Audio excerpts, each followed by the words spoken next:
Welcome back everyone to another Dark Souls 2 Sky of the First Sin walkthrough video.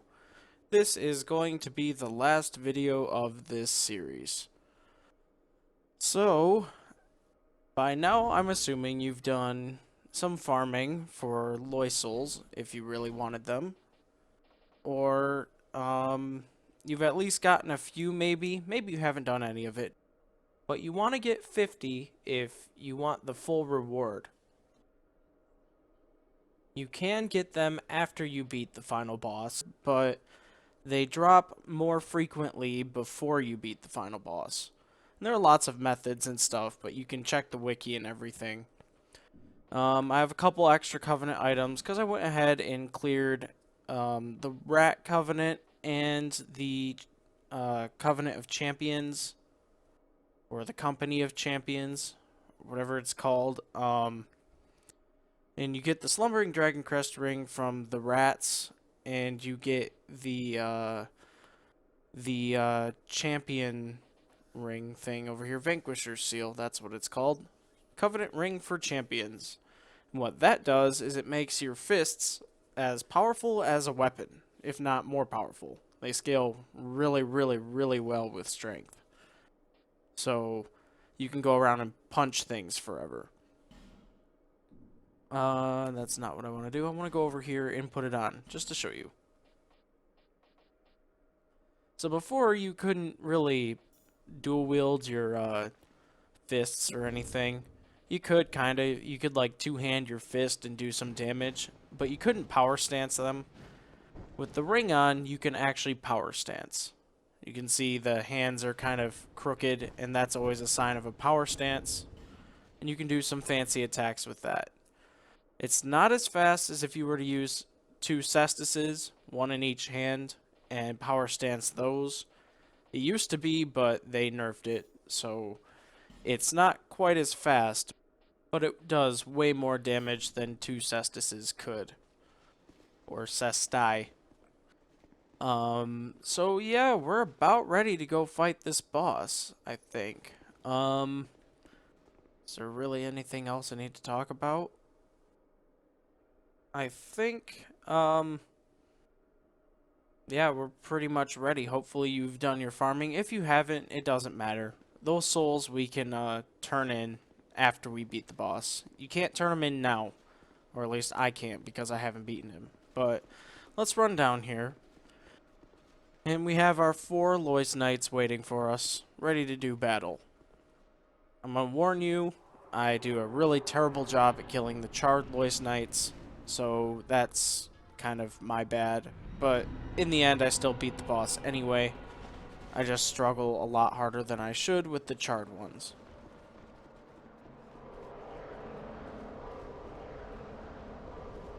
So you run in here, and you kill these knights, and if you've been farming, you've done this a million times.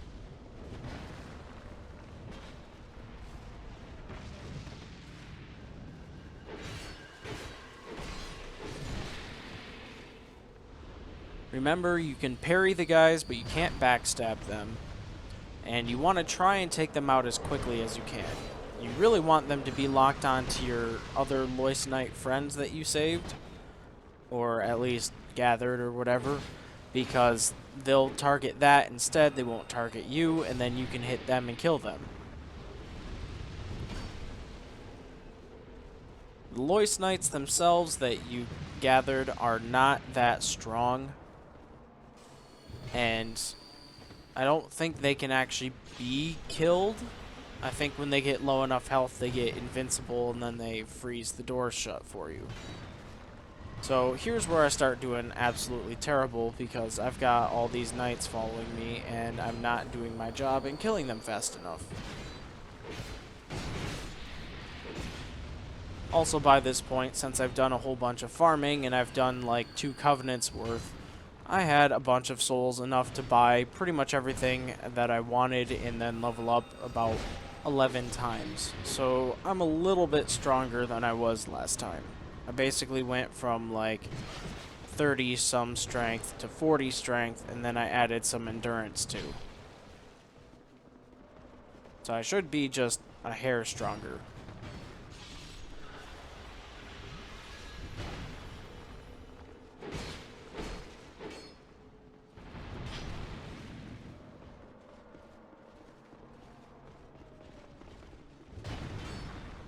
Now, the goal is, if you kill these things fast enough, you'll actually have 2 knights alive when the boss shows up.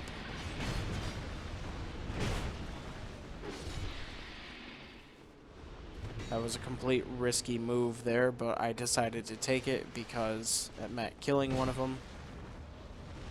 Kill this one.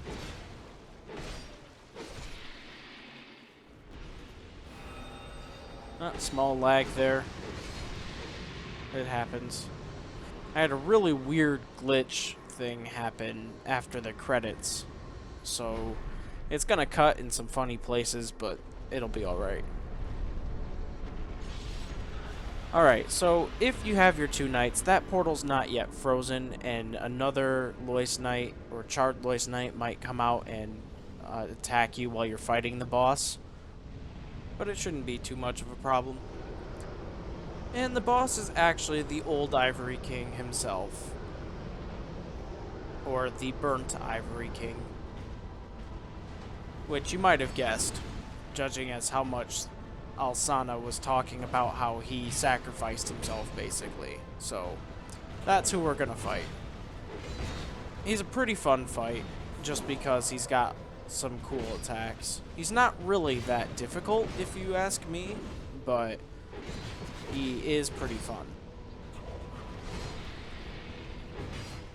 And unfortunately, the last Loist Knight is down, which means all 4 died. And that's not really a problem, but if you manage to kill the Ivory King before that one dies, you'll actually get to see him still sitting there, ready to hop down here to help you out.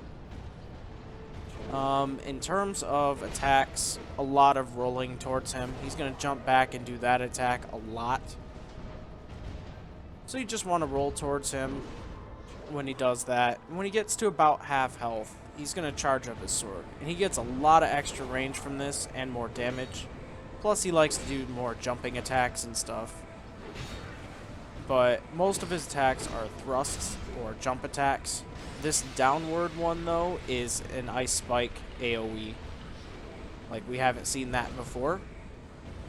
His is just a little bit bigger than others, but... Again, his attacks pretty much the same. A roll towards him at the right time dodges most of them. And it gives you a little bit of time to hit him in the back or heal. He really likes to do this backup slash thing. It's how he gets away from you.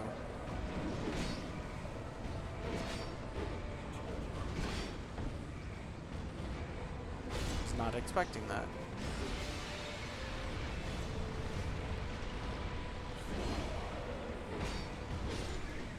Basically just roll towards him when he's jumping or when he's about to thrust his sword and you're fine.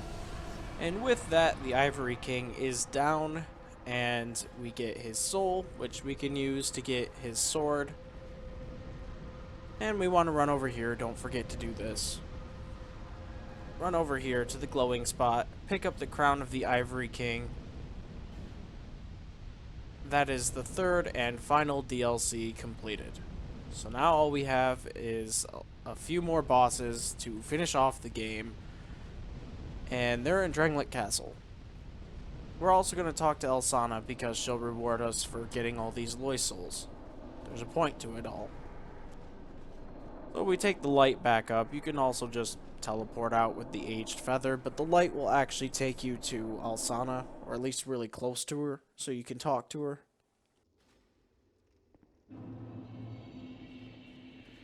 So we'll just run straight up here and listen to her. You've granted my one wish. Now, I have no regrets. I was born amidst the dark. Long ago, in the depths of the abyss, my father perished. The dark shattered into tiny pieces, one of which was me. How frightened I was. A frail thing, born from but a splinter of dark. I felt that I might simply disappear. I am the incarnation of my father's fears. I saw that the king of this land was strong. I sought him only to sustain myself, to smother my fears. Now, I realize that he may have known all along. I was born of fear, and my lord provided comfort. And so, here I remain, heiress to my lord's wishes, watching over chaos, until the end of time. The knights of Lois were swallowed by the chaos, where their souls still remain. I pray for their deliverance. I sense a night's joyous elation, kind visitor. So now, if you've gotten the right number of souls, she'll give you a piece of armor, or in the first case, you'll get 2 pieces of armor. I forget what the thresholds are. I think it's like 10, 25, 40, and then like 50 or something like that. But basically, for every rank, you get a piece of the armor, starting with gauntlets and leggings, then the chest piece, then the helmet. Accept my gratitude.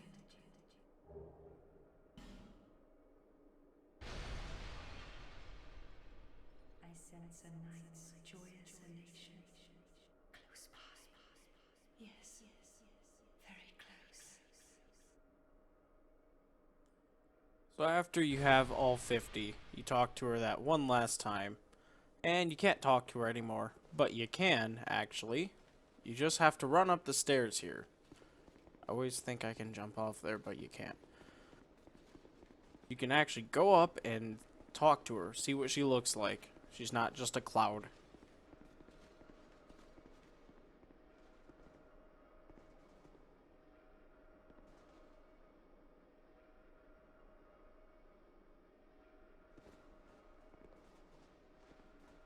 Kind Now you visitor, talk to her. I am not the only being born of dark. You will face hardship like no other. Take this. My sisters are as a thick dark, their lust for souls insatiable. May you find the will to resist their desires.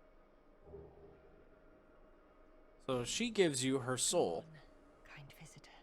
May you reach your journey's end one day. Go on. Which you would think would, like, kill her or something, but it doesn't. So, for 50 Lois souls, you get all of the Lois Knight armor and her soul. And that isn't maybe a spectacular reward, but I've made a character that wears all the armor and uses the greatsword and the shield. And it's a pretty cool build, because what the armor does is you get some health for every enemy that you kill that's opposite gender of your character. So if you have a female character, you're basically going to get health back from every enemy that you kill. Male characters, kind of out of luck. But that's kind of cool, and that can be stacked with, like, the Ring of the Evil Eye, which does that, and some of the Ivory King's armor, which does that. So if you don't have the full Lois armor, you can use the Ivory King's armor. And you can actually use some of the Charred Lois armor, too. That has kind of the same effect. The reason why the Lois armor is kind of nice is it does a little bit less defense, but weighs lighter and is more durable. Armor durability really isn't a thing to worry about too much. By the way, don't go to Drangleic Castle like I just did. I kind of forgot about something very important, so luckily I stopped myself. But, yeah, the Lois armor is kind of cool. I like it anyway. But really, getting all 50 is you want to get Alsana's soul. And with her soul, you make a sword called Aleam Lois, just like the place. And it does some healing to friendly people when you hit them with it, with a strong attack or whatever. It's unique, it's cool, it's a weapon from a soul that you can make that you know, you really can't get anywhere else. So you don't have to do all that farming all at once. You can do it over other game cycles, but I like to get it done all at once. So, that's why I said the farming was, like, completely optional. You don't have to worry about it, really. And the shield of the Lois armor gives you health back every second. So it's just a regenerating thing. So it's a class built on getting your health back, which is kind of cool. So I'm going to come to the Grave Warden guy here and just buy whatever he sells. Something, anything that I want, really. I'm only going to buy like 20 Dark Bolts because, I don't know, I don't really use them. I just want to have them, really, in case I use them. I'm not going to buy his ring or anything. And then you can kill him, and you can get his armor set, and you can get his weapon. Well, not really his weapon, but he drops a katana. So I'm going to go ahead and kill him. He has a lot of health, though. So I'll speed this up. So really with him, you got to worry about his bodyguards first, but they're not that strong. And then he actually has a grab attack and stuff that I didn't really know about, because I don't usually kill him. I don't actually remember to kill him, that is. But see, here's a grab attack, and he flings you over, which was kind of lucky, actually, because I was almost being surrounded by his other guy here. Go ahead and kill that guy, too. I try to parry him a couple times, doesn't really work out.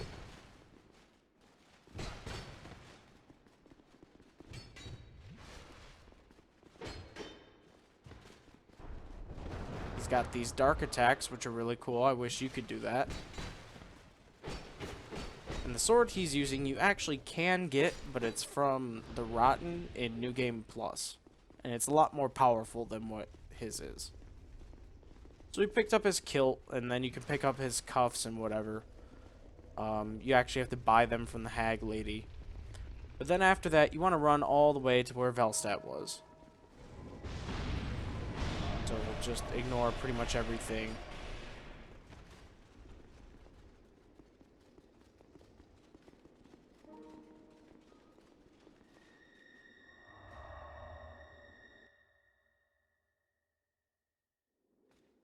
So now we're back in the memory of the king, and we're going to talk to Vendrick now that we've beaten all of the DLC kings. Seeker of fire, deliverer of crowns. What do you see in the flames? Find the crowns and your own answers. The crowns hold the strength of lords from times long past. Seek adversity as befits you, seeker of fire, coveter of the throne. Seeker of fire, conqueror of dark. I too sought fire once. With fire, they say, a true king can harness the curse. A lie, but I knew no better. Seeker of fire, you know not the depth of dark within you. It grows deeper still, the more flame you covet. Flame, oh, flame. Seeker of fire, I see you've subdued another foul creature. One of the father of the abyss spawn. That confounded quintessence of humanity. The abyss once had form, but then dissipated. And yet, traces of its existence endured. Each fragment, thirsting for power, spread dark with no relent. My dear Chandra was one such fragment. A feeble, tiny thing that thirsted for power more than any other. Driven by insatiable lust for a worthy vessel. One day fire will fade, and dark will become a curse. Men will be free from death, left to wander eternally.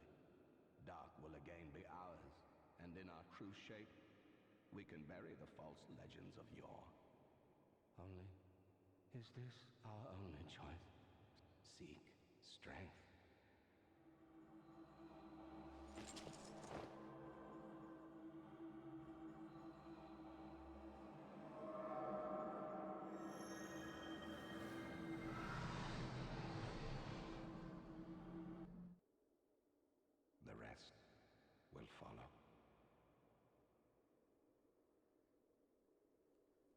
So he just said a lot. Now, we've beaten the DLC, and we've beaten, uh, most of the main game. So, what left is there really to do? Who are we going to fight? What have we done? If it's not Vendrick that we're going to go fight, who are we fighting? Well, in each DLC, there was a fragment of Manus, who was represented as a female character, some sort of ruling being. And when we talked to Vendrick, after killing each one, we get these crowns, and we put them together, and with his crown, they all get this ability now that we can kind of cheat death. We don't go hollow anymore. If you wear a crown and die, you'll stay human at this point. So, the queens, or the beings of power that we killed, the fragments of the Father of the Abyss's soul, which is a reference to the first game's DLC, were Alana, the Squalid Queen from the Sunken King DLC, Nadalia, whose soul we gathered up in fragments after beating Raim and Alan and all that, and Alsana, who was dark and was like the fear emotion embodied, who was actually kind of like cured by the Ivory King. But we'll get more into lore later. I want to focus on just showing you what's going to happen and how to beat these bosses at the end. I've got a long time to talk about lore while I'm just wrapping up things you should do before New Game Plus. So, when you open up this door here, you're going to talk to the Emerald Herald. My name is Shanalot. The dragon gave me this name, for I was born with none. I was born of dragons, contrived by men, by ones who would cozen fate herself. They are the ones who created me. But they failed. I did not come out as intended. Fate would not be bested. And men were cursed once again. If you proceed, Nashandra will come after you, knowing that you will take the throne and link the fire. She covets the first flame and the great soul. Put Nashandra to rest. So the Emerald Herald just basically told us who we're going to be fighting. Now, we're not going to fight Nashandra just yet, because there's actually a pair of knights that are defending the throne that I guess she can't beat herself because she's not strong enough or whatever, and she doesn't have all the items anyway if she were to battle them to actually activate this throne and harness the power of the first flame. That's where we come in. We did all the stuff. We went everywhere. We did all the memories and everything. And now we're running over here to end this curse or whatever. And in order to do that, we have to do all the challenges that were in our way that she couldn't complete. So now, kind of the last challenge is to kill these knights, who you could have killed a lot earlier. But we're going to kill them now. Really, their strategy, the Throne Watcher is more acrobatic, and you're going to want to pretty much try and keep that one separate from the Defender, because the Defender isn't really that fast or that strong. I would say the Watcher is the harder of the two. The Watcher's the one in white, and the Defender is the one with the long beard. So I'm going to try and take out the Watcher first. And I'm doing a ton of damage just because we could have done these guys right after Undead Crypt, really. We would have gotten the King's Ring, we could have ran down here and killed these guys. There really was no reason. They were kind of out of the way, and it doesn't really fit the story, if you ask me. You could also think about why we're doing so much damage as these are just a pair of knights that have been sent here to guard, you know, this throne of want. But we have destroyed everything in our way. We've harnessed their souls for power. We have grown just strong enough that they're really not a match for us. And your goal is to really just take one down. At this point, they really shouldn't be too tough for you. Try to take the other one down as fast as you can, because eventually the other one's going to want to run over and heal the one that's down, which is what's happening now. So I'm going to attack the defender. He goes down. We don't have to worry about them anymore. Victory achieved, and they're done. So they're not too difficult. But now we've just opened up the way for Nashandra, and we've cleared the last obstacle. Brave undead, you have proven yourself to me.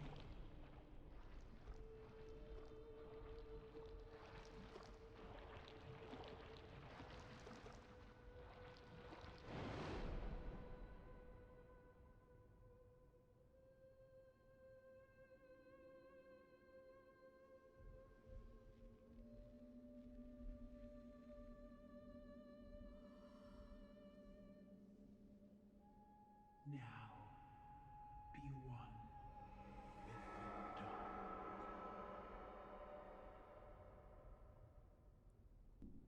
So that is Nashandra. This is her true form as the fragment of the Father of the Abyss. Just like Alana was kind of like this, and Nadalia we didn't really fight, but she would be assumed to have a form like this. And Alsana we didn't fight at all. She was in a human form. And I guess you could say, since she was kind of cured by the Ivory King, that she can't go into this form.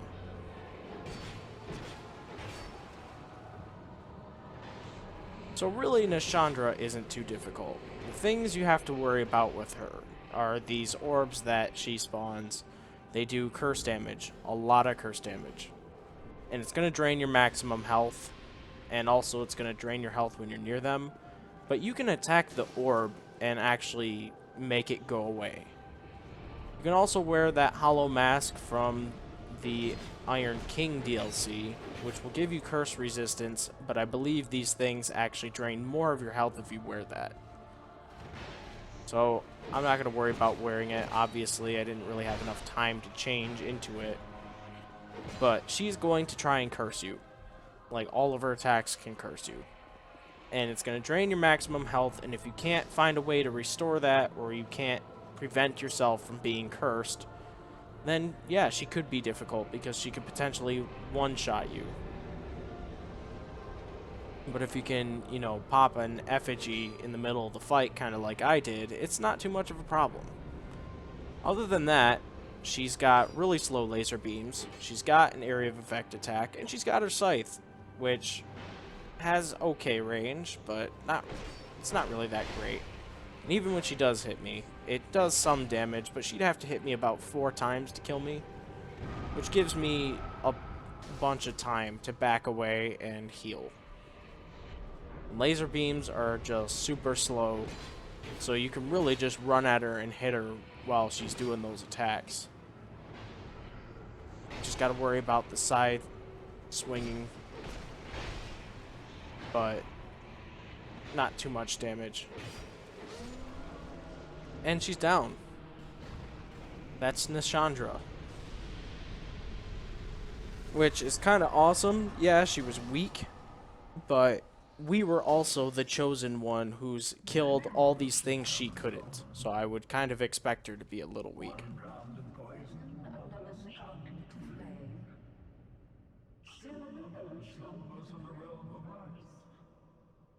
Not one of them stood here. As you do. Now. You conquer was your answer? So now, the video is actually going to cut out because I died. But this is Aldia. And we will get to fight Aldia. Now, Aldia isn't actually all too powerful. He's very magic or pyromancy based. This attack here will hurt you a lot if it hits you. So what you want to do is you want to run pretty much straight left or straight right. Just sprint as soon as he throws that. These little orbs not only damage you, but also drain your stamina. And the only time you really get a chance to attack him is when he teleports. Because when he's got that fire barrier around him, he actually takes less damage and damages you. So when he's all gray like this and there's no fire, you can attack him. In terms of attacks, he's got this vine attack, but if you stay close to him, usually those miss. Just kind of keep moving. And when he teleports, he's always going to do an area of effect, and then that's going to give you time to hit him. I could hit him about 5 times, and then that starts back up, and you got to run away. For these orbs, these are going to be the most annoying attack. I find that if you sprint one direction and then kind of curve really sharp in, that you tend to dodge those attacks and they should hit the floor, except for that one that didn't, which drained like all my stamina when it hit me. And that's really the problem with him, is because those orbs, they can hit you, drain your stamina, and then the other ones can hit you and kill you too. So, you see how I the first 3 fire off at about the same time, and then the last one has a small delay that you can just run between.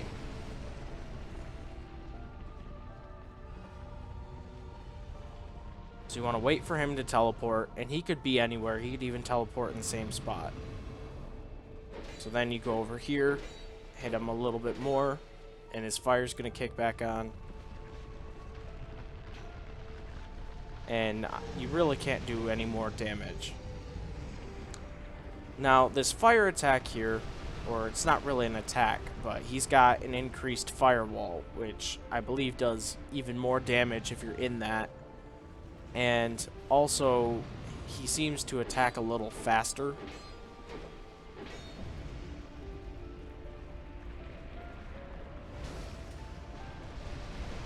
So, try to dodge the vines if you can. That's basically his whole strategy. Now you can hit him a couple times, and we just finished off Aldia.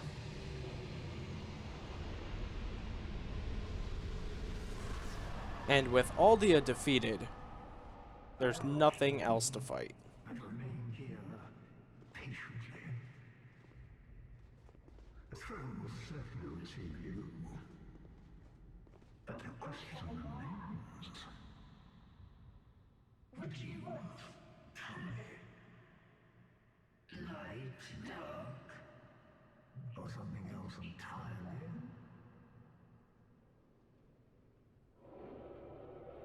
So if you've done everything right, and you've turned the crowns in with Vendrick, and you've defeated Aldia, you get 2 choices. Go to the throne, or walk away. And since we've done everything, and the walk away only happens when you've done everything, I'm going to do that one.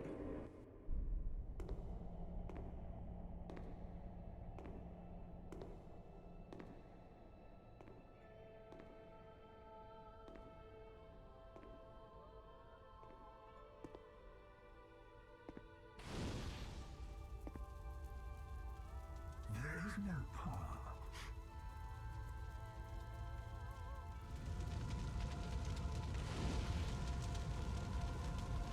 Behold,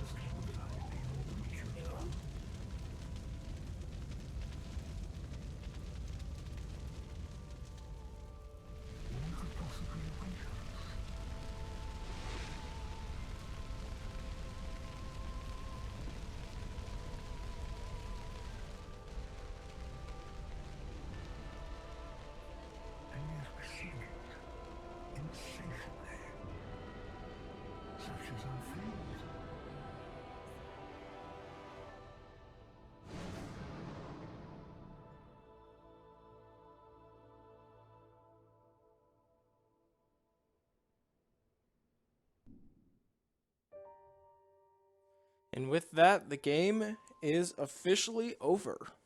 There's no more bosses to fight. And I'm going to cut the credits, and it's going to skip over to Macduff the Blacksmith. For whatever reason, I lost some footage. Game kind of glitched. But basically now, this is me just going through, and if you reinforce 14,000 souls worth of stuff with Macduff here, he'll give you a Titanite slab, and then you can actually kill him. And he'll drop another Titanite slab. So really, to go into New Game Plus, things you should do. Get the Titanite slab from Macduff. Reinforce everything you want with him. Infuse it, since he's the only blacksmith that does infusions. Whatever elements you want, and then go ahead and kill him. You're not going to use him anymore. He'll drop an extra slab for you. Other than that, you want to go to other merchants, and you want to buy pretty much everything they have to sell, and kill any NPC character that you think you might be able to get an armor from, or a weapon maybe, and then go talk to the hag lady and buy it from her, because more than likely they have a unique thing that they either drop or a unique thing that you can buy from her. You should finish up your covenants if you can, minus the Blue Sentinels or the Brotherhood of Blood, because that's PvP and that's really hard and they have really high requirements. And you should make sure you get all your boss souls into boss weapons of some kind. Go to Ornifex, talk to her, do all that stuff. And you can see all the options of the things that you can make. So really this is me just kind of finishing up, showing you things that you can do. You could also, if you really wanted to, bonfire ascetic an area, and you can look on the wiki to see which area specifically, but you can bonfire ascetic an area and fight a boss that you really liked all over again. But keep in mind, when you move into New Game Plus, that boss is still going to be a game cycle ahead of you. So if you put a boss into New Game Plus right now, fight them, have fun, and then move on to New Game Plus, that boss is going to be in New Game Double Plus, or an entire game cycle higher than the one you're in at all times. You're going to want to buy any armor that you can, any boss armor. You're going to want to go back and pick up any items that you can. Maybe if you remember some crystal lizards somewhere that you missed, you can go back and get that. So that's going to just be what I'm doing here, and you can watch me do that. You can see the things that I do. And I'll try to point out the most important stuff, but definitely cash your boss souls in. It's not that you can't later, but you've done all this work. You might as well do it now. You could do it in the next game cycle, but you know, why wait? So, you're probably asking yourself, what did we do? What was the whole point? Well, I'll give a brief interpretation of the lore of this game from my perspective. So, basically, you start out this game wandering into Drangleic, kind of on accident. And you're wandering around because you have a curse, the curse of the undead. And you don't know what's going on, but you've heard that there's a way to cure it somehow by going somewhere, and you'll find the answer when you get there, basically. And you wander into Drangleic because I guess that's where you've heard that you can find this cure. And you just either stumble in, fall in, something, but you end up getting there. When you get there, people keep guiding you places. You talk to the firekeepers, they say, you know, go on your journey or whatever. And you get to Majula, you talk to the Emerald Herald, and she'll tell you to go kill things and seek strength and seek misery, or basically keep trying and keep fighting until you get stronger and stronger and stronger. And she'll try and guide you towards the four lords of your time, which are the Rotten, the Lost Sinner, the Duke's Dear Freya, and the Old Iron King. Once you've defeated them, she'll tell you to go seek the king of this land, who is Vendrick. And so you make your way over to Vendrick, and you realize that he's not in his castle. And that his castle's kind of, not really run down, but all his subjects are kind of either confused, lost, they're something, turned to stone, really, because it's been a while. And Nishandra's sitting there, and when you finally meet her, she tells you that Vendrick ran off and he wasn't a true king or whatever, and to go find him. So you go ahead and you fight pretty much anything that's in your way. The Looking Glass Knight is there, stopping you from getting to Shrine of Omana, which is a path to Undead Crypt. The crypt is located in that area.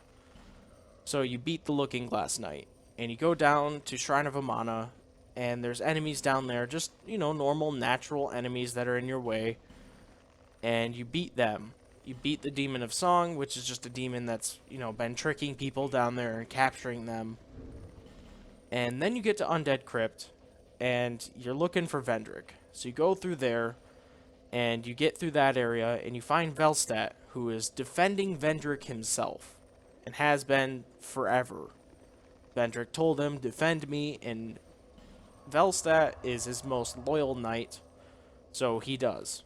Till the end of time, pretty much. You conquer Velstadt, and you go on, and you go to talk to Vendrick and find out he's hollow.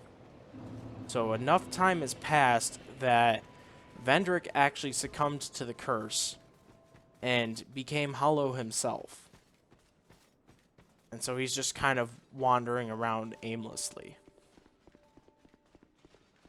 We're going to do a slight pause on the lore just to point this out. The cleric chick, you want to buy any miracle she has and then use the crushed eye orb to go ahead and you're going to fight her. And when you fight her, you get another miracle, you get her stuff, and you'll get the lockstone thing that lets you move the path. I can explain her a little bit later, but so after you see that Vendrick's there, you go to his armor, you find his ring, which that ring will now open up other barriers that have been in your way. So you go over to Aldia's Keep. You wander over there somehow. I don't think they really give you any guidance. I guess the Emerald Herald says go to the east or whatever. So you go to Aldia's Keep. Nobody's really there. It's abandoned. Lots of experiments have happened. And you keep wandering, and you find Dragon Shrine and the ancient dragon who talks to you, and he gives you the Ashen Mist Heart.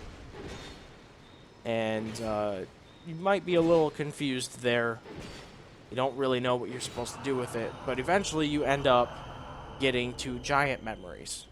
And you go through those, and you get the giant's kinship, which these are all things that apparently you need so that you can actually take this throne of want and sit in it as the true monarch of the land. Basically, that is your end goal. All these things Nishandra was not able to do. So you, getting stronger, the chosen undead, harnessing these souls for power, have now basically destroyed every obstacle that was in her path. So she then quickly decides to rush in and stop you from reaching the throne, which will get you to the first flame, which is what she ultimately wants.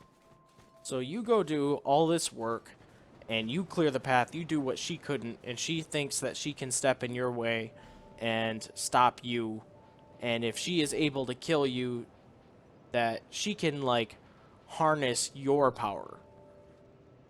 And it turns out no, she's actually kind of weak, which I would expect if she's been sitting here waiting for you to do everything. You've been getting stronger, she's just been sitting there. If she was strong enough to kill all these things, then she would have done it herself.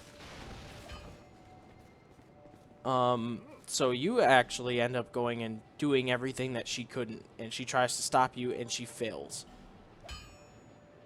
Now, Aldia shows up, and he's been talking to you about how Vendrick was an almost king because he didn't do what a monarch was supposed to do.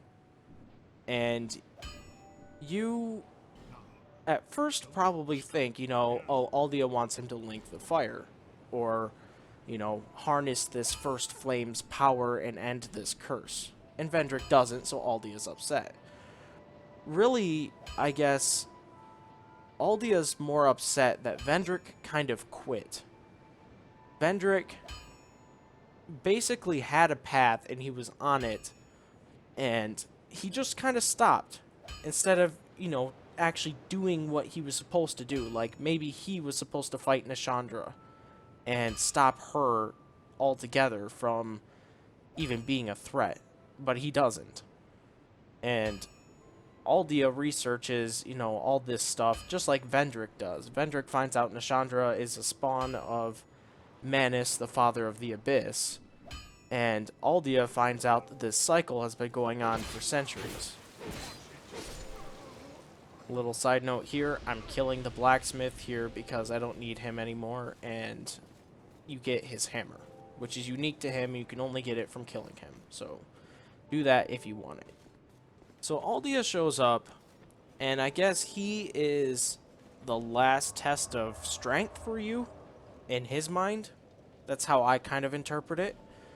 Is that, like, he shows up, and he's like, hey, you've done all these trials, and you have gone further. Nobody else has ever gotten this far. But I kind of see it as, like, him testing you one final time to make sure that you're worthy of doing whatever you're about to do. So he stands in your way, and you end up defeating him, and you really get a choice. You get the choice to go to the throne, which will harness the power of the first flame, and you get to decide, do you want to end this curse? Do you want to let the curse continue? Or you can walk away from the throne, having your crowns, which now allows you to basically ignore the curse. You don't have to worry about, you know, going hollow. You don't have to worry about anything. You've conquered all these ancient lords, and Vendrick used all their power to somehow make it so that the curse really doesn't affect you anymore. So,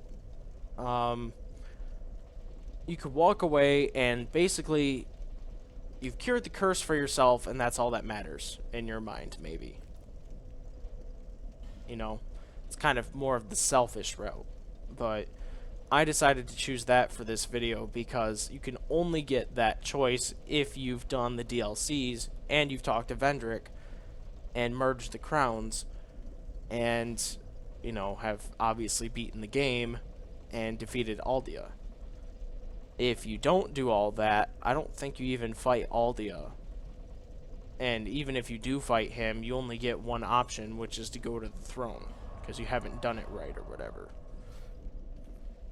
So, another side note, all I'm doing right now is I'm putting on the most fire-resistant gear I've got, and then I'm going to go get these objects on these lava pads, which are kind of unique and rare, and you might want to get, but it doesn't really matter. I'm also going to go talk to this shopkeeper guy and buy pretty much anything else he has left to sell that only he sells. So now, we've defeated Aldia, we beat the game, we cleared it. And we basically chose to go our own path. But what was the DLC all about, you know? What was Sunken King, Iron King, and Ivory King all about? Why even go and battle these lords? Or battle the things that are in our way? What even happened? So, in Sunken King, Aldia kind of said something. He said that the Sunken King succumbed to poison, or basically that king had lost his power or ended up dying, and Alana, who showed up to harness his power, ended up harnessing his power. She became stronger. She kind of became like the ruler of the area. Anything she said goes. And so she was pretty happy with her spot. She was actually in front of the dragon, which, you know, is a little bit weird, a different story, I guess. For specifically why, there's lore videos on that, but she ends up either defeating or waiting for the Sunken King to lose his power. And so she gets all this power, and she's strong and everything, and she's basically fulfilled her job. Nadalia shows up to the Iron King's realm, and she's ready to harness his power, but his kingdom has already fallen. He's gone, Alon's gone, everything's gone, and she kind of shows up and doesn't really have anything to do. Raim, who is Velstat's brother, has been wandering around aimlessly with no purpose, basically in search of power, just like Nadalia was. So they kind of met up, and he defended her, protected her, which is why when we defeated Raim, we could pick up a soul of Nadalia, or a shard of her soul anyway, and we actually got a shard of her soul from her body. She was all ashen. She gave him purpose. She gave him power and stuff, and was kind of like a mother figure to him. Which, now he had a purpose to fulfill and had a new role in life, and was basically, he got this power and was stronger than Velstat in his mind. So he's satisfied. But the Iron King is gone, and Nadalia pretty much failed, because she never really got what she was looking for. And then Alsana shows up to the Ivory King's domain, and she is the embodiment of fear. I don't really remember what the other ones are. I think Nishandra is like desire or something. But she's the embodiment of fear. And she shows up to leech off of the Ivory King. And the Ivory King is smart enough to know that and to detect that. So instead of her actually corrupting him and gaining his strength, he had an influence on her and gave her comfort, which said she's the fear embodiment. That's kind of like, you know, comfort is like the anti-fear. You know, it's kind of like the reciprocal of all that. He was kind of the balancing side, and actually was strong enough, his will was strong enough to make her fears go away.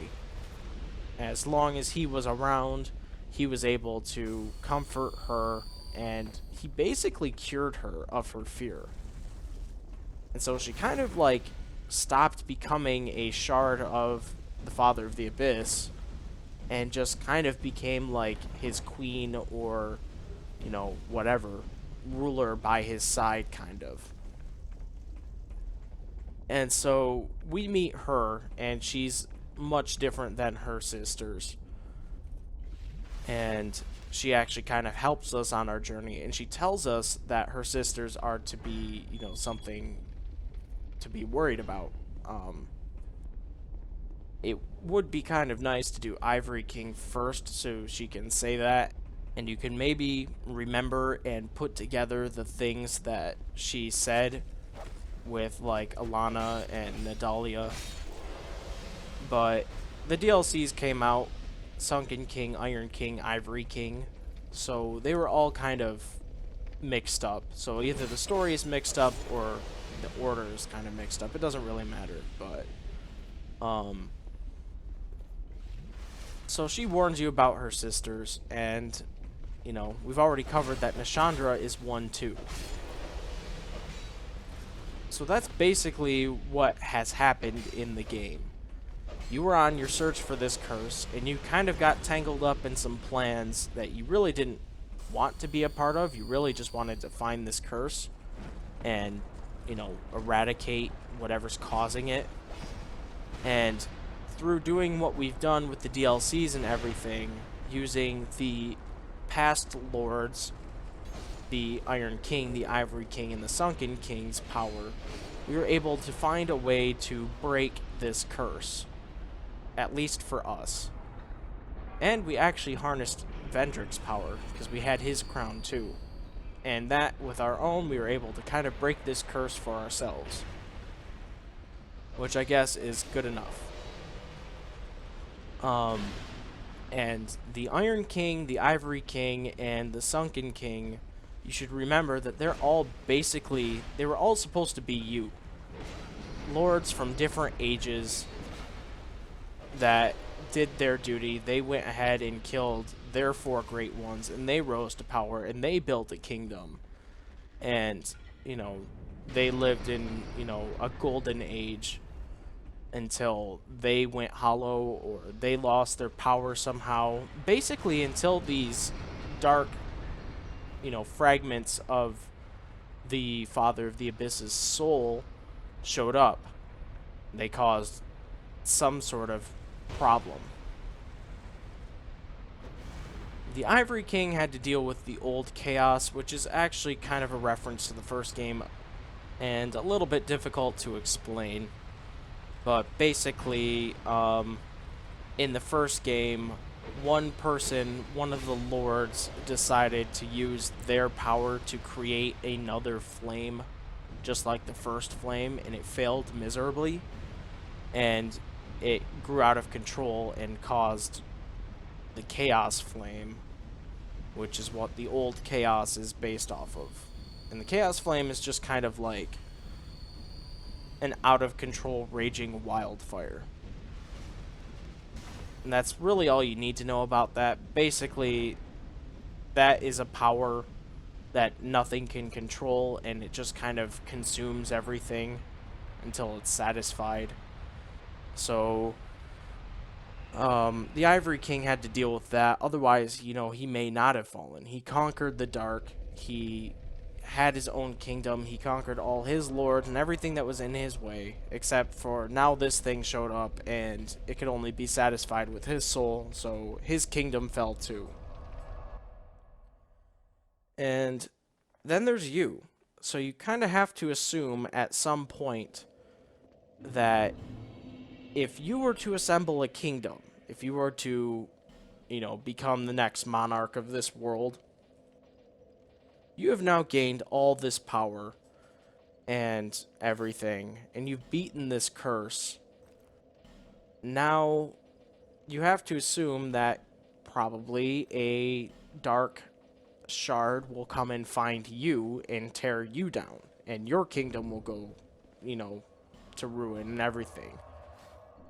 And then there will be somebody that comes along and is able to vanquish this darkness that kind of caught you by surprise, and they will grow strong enough and the cycle will continue. So the story of Dark Souls 1 and 2 has always been about this cycle of light and dark and this curse and no curse. And by sacrificing yourself, you remove this curse so that it's not a problem for you or other people. If you choose to not sacrifice yourself, then you have this curse that's going crazy, and eventually somebody else is going to show up and try and deal with it.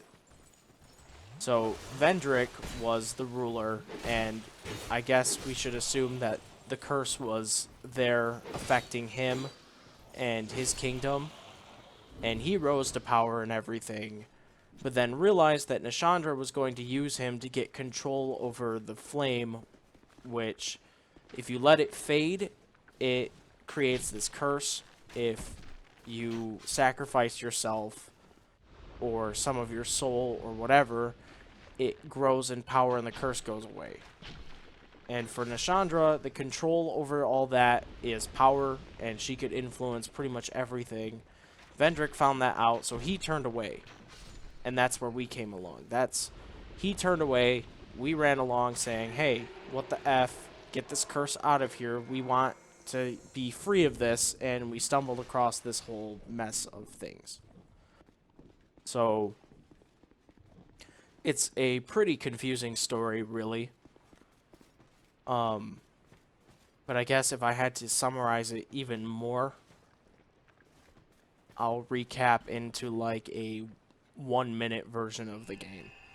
There's a curse, you're on your journey to fix it, you get caught up into some crap and end up having to overcome these trials, and you find a way to either sacrifice yourself to get rid of the curse, turn away from it because you don't want to sacrifice yourself, which will make things worse, or you just found another way to cure yourself, which I guess is your biggest motivation. And as long as you're cured, it doesn't really matter. So you go walk your own path, and it doesn't really matter. You go off and do your own thing. And that's the summary of the game in like a minute or less. I didn't really clock that, but yeah.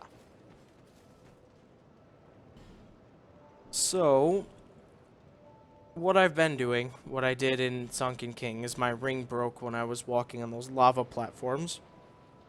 So I should mention, before New Game Plus, make sure all your stuff's repaired. Go to a blacksmith, which I've killed both. Or go to the tree and have it repair your stuff. Find any weapons that you like and upgrade them.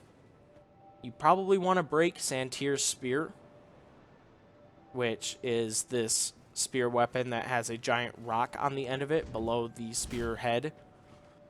And I went ahead and broke it. But this weapon has infinite durability because it's permanently broken. But it still does really good damage when it's broken. It has a halberd moveset when it's not broken, but once the rock is broken off, it gets a twin blade, halberd, and spear moveset all in one. It can also be infused, and it can be buffed with a spell, which makes that weapon a very good weapon for running through the game if you have to worry about durability on your weapon, or for PvP, it's a pretty good weapon. So I would recommend going ahead and breaking that. A good way to do that is to go to Things Betwixt and go to the Crow Nest and just hit it with that. Because for whatever reason, it's kind of a little glitch, but for whatever reason, that actually busts your weapon faster. So, another unique thing you can pick up is this Handmaid's Ladle. If you go to Things Betwixt and you kill the 2 ogres by the sex change coffin, that will, you know, change your character from male to female or whatever. If you go and kill those ogres and talk to her, she'll say, "You have bested the forest. Here's this ladle. This isn't anything spectacular." And she even says, "We don't have much to offer, but you can have this." It does increase your stats, and it can be buffed and infused and upgraded and everything. So, it's just kind of a troll weapon, but it's another unique thing that you can get. Also, when it breaks, since it doesn't do much damage by default, if you infuse it or buff it and it's broken, you can still use it while it's broken for a very slight damage decrease. Other things to do before New Game Plus, you know, talk to the Firekeepers. They really don't have anything to say. The handmaid here tells you a little bit about them, but I believe I've talked to her before and showed that off. She gives you the ladle if you've killed those ogres. But you want to talk to the one Firekeeper on the end of the table here, because she'll respect your character. So if there's anything you want to do, if you ever wanted to go through a game or a cycle of the game as a different type of character, say you're sick and tired of this sword thing, you're sick and tired of this heavy armor thing, you don't think it's useful, or it's just kind of boring now, you're tired of slashing enemies, go ahead and respec. Give yourself a giant club, or give yourself a staff and nothing else. It's completely up to you on how you build your character. You might decide to become, the most magic user ever. You might decide, hey, I'm going to use pyromancy, I'm going to use sorceries, I'm going to use miracles, and I'm going to use hexes. So you could do that if you wanted. You just have to have good stats to do all that, and, there's guides and stuff on how to do that. What I'm showing you now is if you hit this nest, you can see how much damage my sword is actually acquiring. It's actually draining quite fast by hitting it. That's how you would break your Santir Spear. Now, if you have, these smooth and silky stones or any petrified somethings or anything really that you want to trade in with the crows, go ahead and do that, because you can do that in New Game Plus. I mean, this is the first area, so it's really not out of your way. But say you get something that you didn't have, like the old whip or the Demon's Great Hammer or anything like that. Say you don't have that, you can trade in your stuff now, get that, and upgrade it before the next game cycle if you so choose. Don't forget, again, to do your covenants. The ones that have reasonable outcomes. Like, we need 30 of this item or whatever. So like the Dragon Covenant, you need 30 dragon skills. And I believe you can get those from the red drakes that are flying around in Dragonary and Dragon Shrine area. You know that. Your rank 1 reward is a Dragon Headstone. Your rank 2 reward is a Dragon Torso Stone. And your rank 3 reward is this Greatsword, which isn't really great by itself, but you can infuse it with Raw, and you can buff it and stuff to make it stronger. So if you use the Dragon Headstone, you get a Dragon Head, which can breathe fire. If you use the Torso Stone, you get a full suit of armor without having to, buy any of it. And it's got pretty good defense. Overall, it's pretty light. It's got pretty good defense. You can do this fire-breathing thing, which doesn't really do that much damage in PvE anyway. In PvP, it's kind of nice for attacking enemies. And the Torso Stone, if you activate it again once you're wearing the armor, you get a slight damage buff, and you emit a shockwave that'll actually stagger enemies for like a half second. Again, good for PvP, but not really PvE. The only problem with it is you can't take it off once you put it on. The only way to really get rid of it now at this point is to die. And, there's some lore and stuff behind it. I'm not going to get too much into that. I just got into a whole bunch of lore. But, so you go ahead, if you don't want to wear this anymore, you just kill yourself, jump off of a cliff somewhere nearby, go pick up your souls, use a human effigy, and wear whatever armor you wanted to wear. You can see, I can compare it to other armors and stuff. So you can kind of see what its stats are. So again, Fire Breath for using the Dragon Headstone. When you have the Dragon Head on, you have to have the piece of armor on. So you can do that. And the body does the shockwave. And I guess something else you might want to do before New Game Plus is try out these boss weapons. Or any other unique weapon that you've picked up that you're like, oh man, that would be kind of cool to maybe use or try out. Experiment a bit. You don't have to kill your blacksmiths like I did until the very, very end.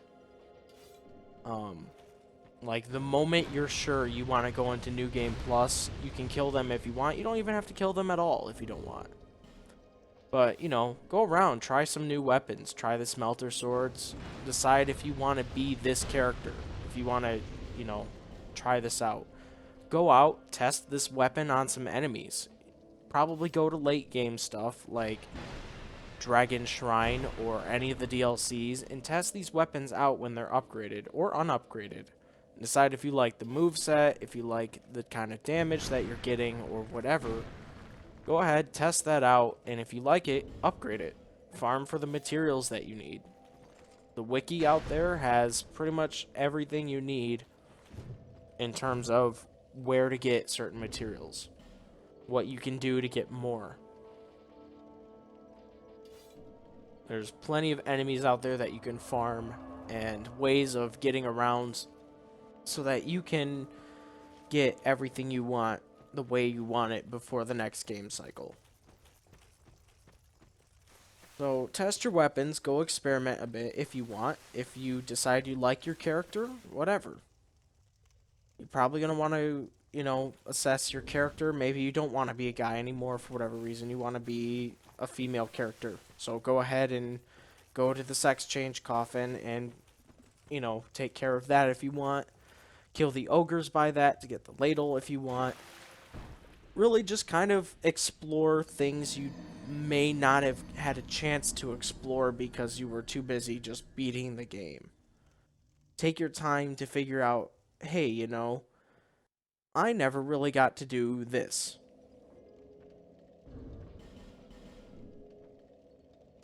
Go farm for materials you think you might want in the next game cycle. Maybe you only have 5 human effigies and you say, I struggled really hard with New Game. New Game Plus is even going to be more of a pain, so I'm going to go kill an enemy that drops human effigy until I go get more. And there, again, on the wiki, they have pretty much every enemy that you can kill to find the items you're looking for. Read up on some more lore of the game, so maybe the next time you go through the game, it's a little more interesting for you. It's not just kill bosses at this point. I kind of avoided some of the lore just because I wanted to focus more or less as if you were playing this your first time. And I kind of summarized the end of the game just because, you're probably confused what you did. And I wanted to give you a reason maybe to go back and play it, to pay attention to some of these details you might have missed. And when you're done, you go to Majula, you choose Begin Journey 2, and it'll put you right back at Things Betwixt with all your gear and everything. Slight changes, you can see some falconers and stuff, but now you're in New Game Plus, and you can go through the game exactly as your character is built, however you wanted it, and go from there. Thank you guys for watching this Dark Souls 2 Scour the First Sin walkthrough, and I hope that it was helpful in some way for you guys. I plan on doing the other Dark Souls games and other games in the future. So until then, have fun in New Game Plus, guys, and I hope to see you in another video.